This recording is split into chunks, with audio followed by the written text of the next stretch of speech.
Right now into the WBZ newsroom, we have some new video showing the suspect walking along the sidewalk there with the long gun.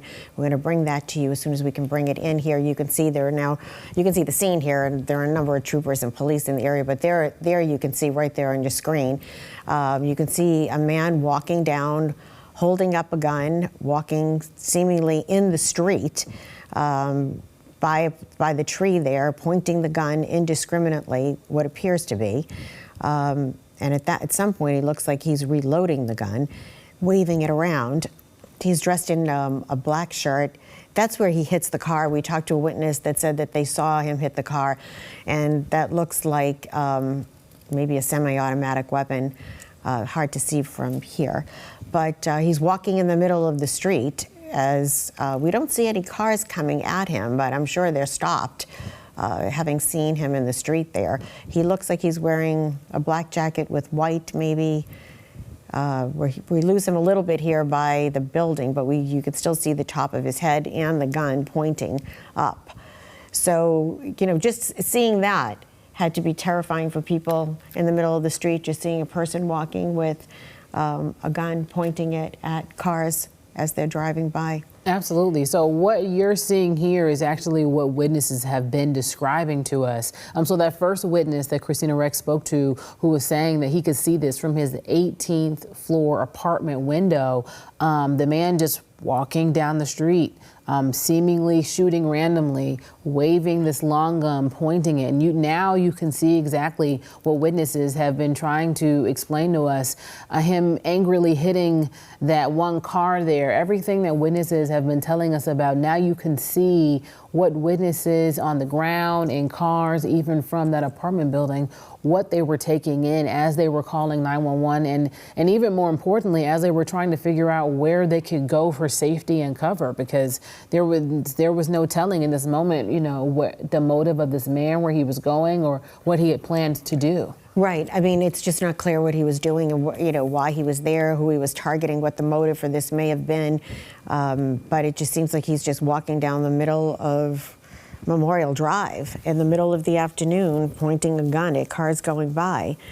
You know, that one witness reporting to us that he hits the car with the gun, but he does not shoot at the car with the gun. We do see that in this video as well.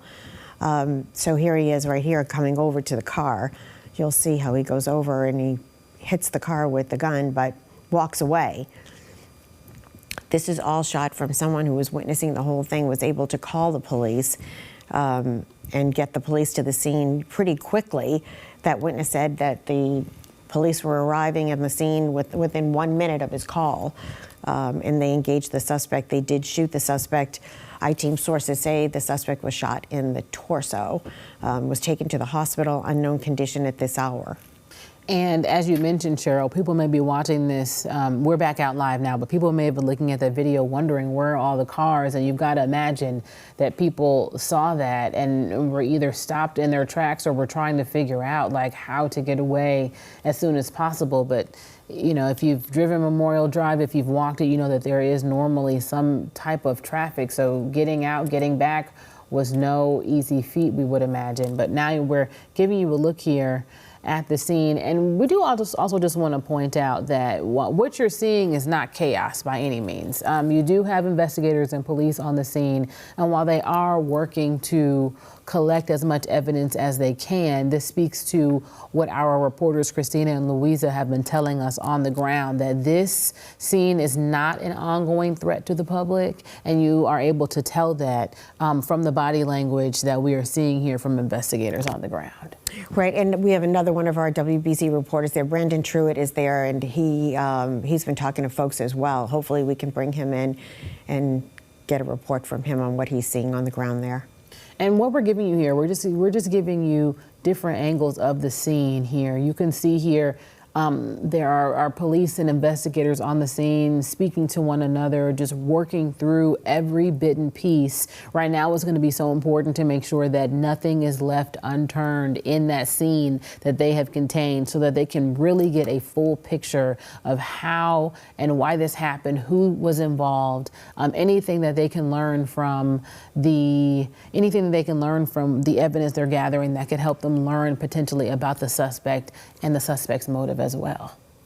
And you know, as we've been talking about, this is a complicated scene because it's not just one scene. There's several here, and there's a potential that it's connected to an earlier incident in Boston as well.